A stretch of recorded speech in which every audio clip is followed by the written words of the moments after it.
நான் என் செயல்களுக்குள்ளே இல்லை, நான் கிறிஸ்துவுக்குள்ளாய் இருக்கிறேன். நான் என் செயல்களுக்குள் இல்லை, நான் கிருபைக்குள்ள.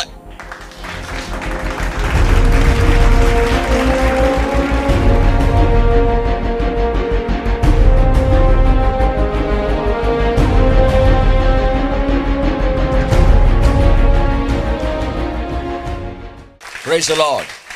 Hallelujah. So, நீங்கள் தேவனுடைய சமூகத்திற்கு வரும்போது நீங்கள் கிறிஸ்துவுக்குள் யார் என்பதை நீங்கள் பார்க்க வேண்டும்.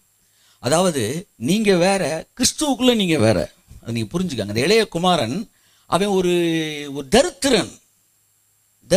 அவன்கிட்ட சாப்பாடு இல்லை, ஒண்ணுமே இல்லை. அவன் இப்ப அவங்க அப்பாவை பார்க்க வந்த உடனே அங்க ஒண்ணுமே நடக்கல. அவன் அவங்க அப்பாவுக்கு திரும்பவும் பிள்ளையா மாறிட்டான். பிள்ளையா மாறின உடனே அதே தரித்திரன் அதே ட்ரெஸ்ல தான் இருக்கிறான். ஆனா இப்ப அவன் பணக்காரன். கைத்தட்டுங்க ஒருத்தர் அவருக்கு. இப்ப அவன் பணக்காரன். ஏன்னா அப்பாவுக்கு பிள்ளை ஆயிட்டான். நல்லா தெரிஞ்சுக்காங்க. அவன்கிட்ட வெளியில ட்ரெஸ் கூட இன்னும் மாறல. ஆனாலும் என்னைக்கு அப்பாவுக்குள்ள வந்துட்டானோ அன்னைக்கு அவன் பணக்காரனா மாறிட்டான்.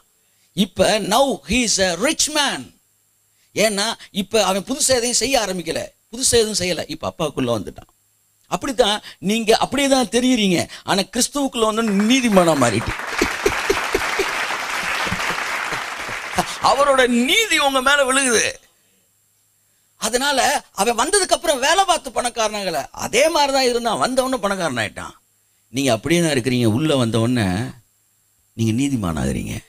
ஏன்னா கிரயம் அவரால் கொடுக்கப்பட்டுச்சு. இதை நீங்க மறக்கவே கூடாது. ஏன்னா நீங்கள் கிருபைக்கு கீழ்பட்டு இருக்கிறபடியால் அதை நீங்க மறந்துடவே கூடாது. ஐ ஆம் அண்டர் கிரேஸ், காட்ஸ் கிரேஸ். நான் என் செயல்களுக்குள்ளே இல்லை, நான் கிறிஸ்துவுக்குள்ளா இருக்கிறேன்.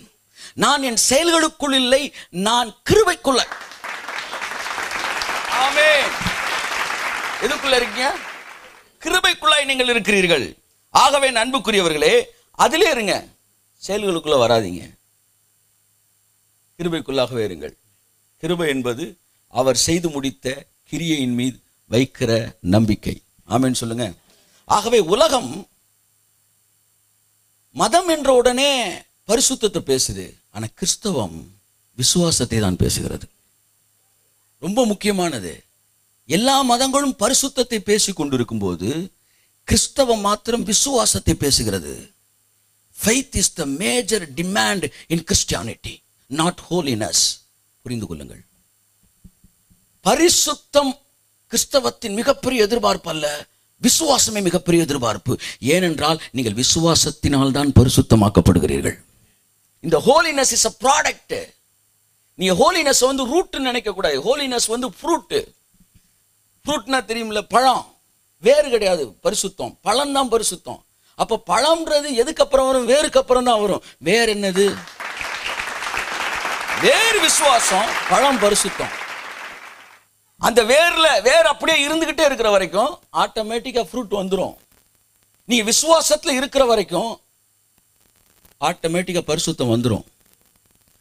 நீ விசுவாசத்தை விட்டு விலகி என்னைக்கு கண்ணில் பார்க்கறதுக்கு பின்னாடி போறீங்களோ அன்னைக்கு நீங்க உங்களை குறித்து குறைவா மதிப்பிடுறீங்க.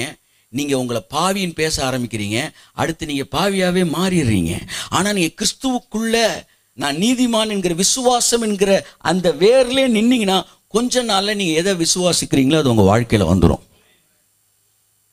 அதனாலதான் பைபிள் சொல்லுது கிறிஸ்தவத்தின் மிகப்பெரிய எதிர்பார்ப்பு விசுவாசமே. பக்கத்துல கையை இப்படி சொல்லுங்களேன் தயவு செய்து. கிறிஸ்தவத்தின் மிகப்பெரிய எதிர்பார்ப்பு, கை தட்டுங்க ஒரு தடவை இருக்கு.